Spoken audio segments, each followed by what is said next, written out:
اگر آپ نے ابھی تک ہمارا چینل سبسکرائب نہیں کیا تو ابھی سبسکرائب کریں اور بیل آئیکن کو کلک کر کے ہماری لیٹسٹ ویڈیوز کے بارے میں اپڈیٹ جانیں۔ سبسکرائب کیجئے اور ہم آپ کو لیے چلیں گے آپ کی فیورٹ ویڈیو کی طرف۔ بائیوگرافی فریم کے ناظرین خوش آمدید۔ ناظرین اکرام، آج کی میری بائیوگرافی حضرت اویس کرنی رحمۃ اللہ تعالی علیہ کے متعلق ہے۔ آپ جلیل القدر تابعین اور 40 پیشواؤں میں سے ہوئے ہیں۔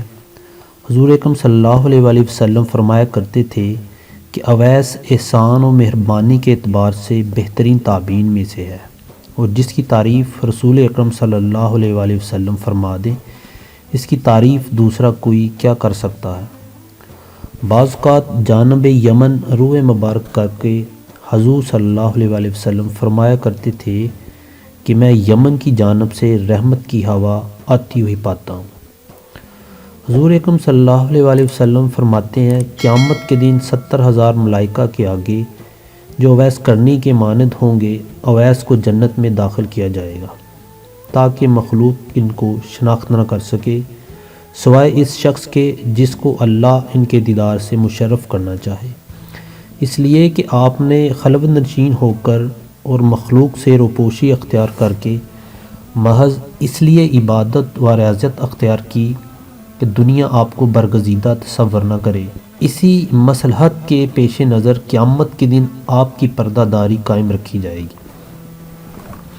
حضور اکرم صلی اللہ علیہ وآلہ وسلم نے فرمایا کہ میری امت میں ایک ایسا شخص ہے جس کی شفاعت سے قبیلہ عربیہ و مدر کی بھیڑوں کے بال کے برابر گناہ گاروں کو بخش دیا جائے گا۔ اور جب صحابہ کرام نے حضور اکرم صلی اللہ علیہ وآلہ وسلم سے پوچھا کہ وہ کون شخص ہے اور کہاں مقیم ہے، تو آپ نے فرمایا کہ اللہ کا ایک بندہ ہے۔ پھر صحابہ کے اصرار کے بعد فرمایا کہ وہ اویس کرنی ہے۔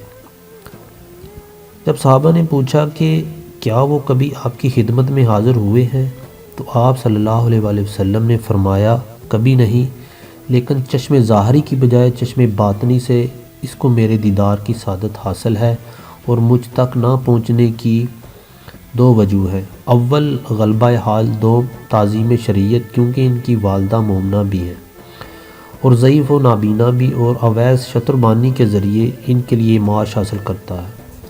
پھر جب صحابہ نے پوچھا کہ کیا ہم ان سے شرف نیاز حاصل کر سکتے ہیں، تو حضور صلی اللہ علیہ وآلہ وسلم نے فرمایا کہ نہیں، البتہ عمر و علی سے ان کی ملاقات ہوگی، اور ان کی شناخت یہ ہے کہ پورے جسم پر بال ہے اور ہتھیلی کے بائیں پہلو پر ایک درہم کے برابر سفید رنگ کا داغ ہے، لیکن وہ برص کا داغ نہیں۔ لہٰذا جب ان سے ملاقات ہو تو میرا سلام پہنچانے کے بعد میری امت کے لیے دعا کرنے کا پیغام بھی دینا۔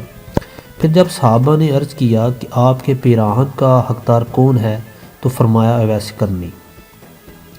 دور خلافت راشدہ میں جب حضرت عمر اور حضرت علی کوفہ پہنچے اور اہل یمن سے ان کا پتہ معلوم کیا، تو کسی نے کہا میں ان سے پوری طرح تو واقف نہیں، البتہ ایک دیوانہ آبادی سے دور عرفہ کی وادی میں اونٹ چرایا کرتا ہے اور خشک روٹی اس کی غذا ہے۔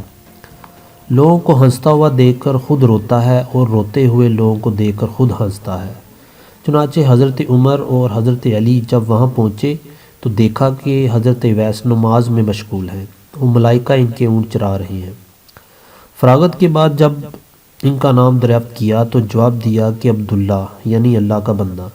حضرت عمر نے فرمایا کہ اپنا اصلی نام بتائیے۔ آپ نے جواب دیا کہ اویس ہے۔ پھر حضرت عمر نے فرمایا کہ اپنا ہاتھ دکھائیے۔ انہوں نے جب ہاتھ دکھایا تو حضور اکرم صلی اللہ علیہ وآلہ وسلم کی بیان کردہ نشانی کو دیکھ کر حضرت عمر نے دستبوسی کی اور حضور صلی اللہ علیہ وآلہ وسلم کا لباس مبارک پیش کرتے ہوئے سلام پہنچا کر امت محمدی کے حق میں دعا کرنے کا پیغام بھی دیا۔ یہ سن کر اویس کرنی نے عرض کیا کہ آپ خوب اچھی طرح دیکھ بھال فرما لیں، شاید وہ کوئی دوسرا فرد ہو جس کے متعلق حضور صلی اللہ علیہ وآلہ وسلم نے نشاندہی فرمائی ہے۔ حضرت عمر نے فرمایا کہ جس نشانی کی نشاندہی فرمائی ہے وہ آپ میں موجود ہے۔ یہ سن کر اویس کرنی نے عرض کیا کہ عمر، تمہاری دعا مجھ سے زیادہ کارگر ثابت ہو سکتی ہے۔ آپ نے فرمایا میں تو دعا کرتا ہی رہتا ہوں، البتہ آپ کو حضور صلی اللہ علیہ وسلم کی وصیت پوری کرنی چاہیے۔ چنانچہ حضرت اویس نے حضور صلی اللہ علیہ وآلہ وسلم کا لباس مبارک کچھ فاصلے پر لے جا کر اللہ تعالیٰ سے دعا کی کہ یا رب، جب تک تو میری سفارش پر امت محمدی کی مغفرت نہ کر دے گا، میں سرکار دو عالم صلی اللہ علیہ وآلہ وسلم کا لباس ہرگز نہیں پہنوں گا، کیونکہ تیرے نبی نے اپنی امت کو میرے حوالے کیا ہے۔ چنانچہ غیب کی آواز آئی کہ تیری سفارش پر کچھ افراد کی مغفرت کر دی۔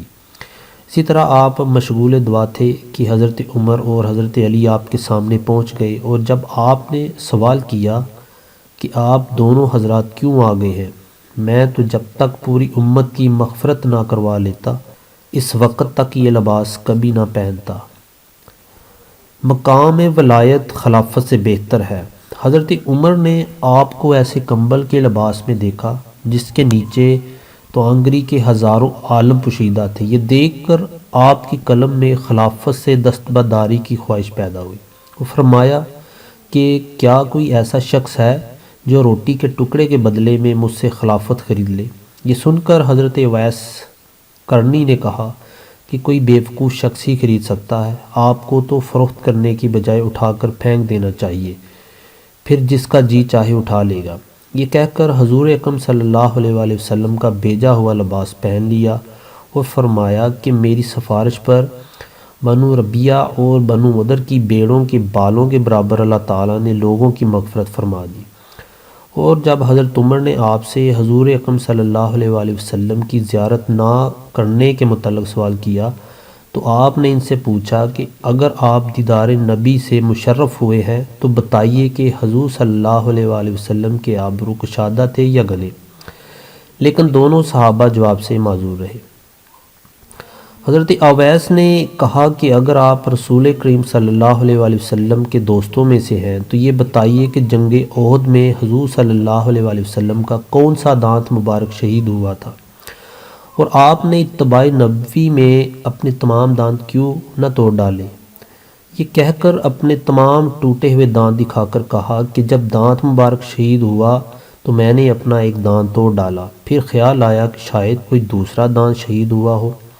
اسی طرح ایک ایک کر کے جب تمام دانت توڑ ڈالے تو اس وقت مجھے سکون نصیب ہوا۔ یہ دیکھ کر دونوں صحابہ پر رقت طاری ہو گئی اور یہ اندازہ ہو گیا کہ پاس ادب کا حق یہی ہوتا ہے۔ گو حضرت اویس دیدار نبی صلی اللہ علیہ وآلہ وسلم سے مشرف نہ ہو سکے، لیکن اتباع رسالت کا مکمل حق ادا کر کے دنیا کو درس ادب دیتے ہوئے رخصت ہو گئے۔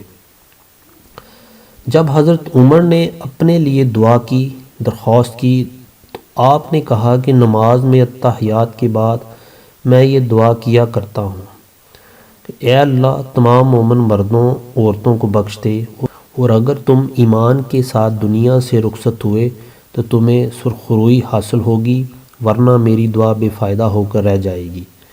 حضرت عمر نے جب وصیت کرنے کے لیے فرمایا تو آپ نے کہا کہ اے عمر، اگر تم خدا شناس ہو تو اس سے زیادہ افضل اور کوئی وصیت نہیں کہ تم خدا کے سوا کسی دوسرے کو نہ پہچانو۔ پھر پوچھا کہ اے عمر، کیا اللہ تعالیٰ تم کو پہچانتا ہے؟ آپ نے فرمایا ہاں۔ حضرت اویس نے کہا کہ بس خدا کے علاوہ تمہیں کوئی نہ پہچانے، یہی تمہارے لیے افضل ہے۔ حضرت عمر نے خواہش کی کہ آپ کچھ دیر اسی جگہ قیام فرمائیں، میں آپ کے لیے کچھ لے کر آتا ہوں۔ تو آپ نے جیب سے 2 درہم نکال کر دکھاتے ہوئے کہا کہ یہ اونٹ چرانے کا معاوضہ ہے، اور اگر آپ یہ ضمانت دیں کہ یہ درہم خرچ ہونے سے پہلے میری موت نہیں آئے گی تو یقیناً آپ کا جو چیز چاہے عنایت فرما دیں، ورنہ یہ 2 درہم میرے لیے بہت کافی ہیں۔ پھر فرمایا کہ یہاں تک پہنچنے میں آپ حضرات کو جو تکلیف ہوئی اس کے لیے میں معافی چاہتا ہوں، اور اب آپ دونوں واپس ہو جائیں کیونکہ قیامت کا دن قریب ہے اور میں ذات آخرت کی فکر میں لگا ہوا ہوں۔ پھر ان دونوں صحابہ کی واپسی کے بعد جب لوگوں کے قلوب میں حضرت اویس کی عظمت جاگزی ہوئی اور مجمع لگنے لگا تو آپ گھبرا کر کوفہ میں سکونت پذیر ہو گئے، اور وہاں پہنچنے کے بعد بھی صرف حرم بن حبان کے علاوہ کسی دوسرے شخص نے نہیں دیکھا، کیونکہ جب سے حرم بن حبان نے آپ کی شفاعت کا واقعہ سنا تھا، اشتیاق زیارت میں تلاش کرتے ہوئے کوفہ پہنچے۔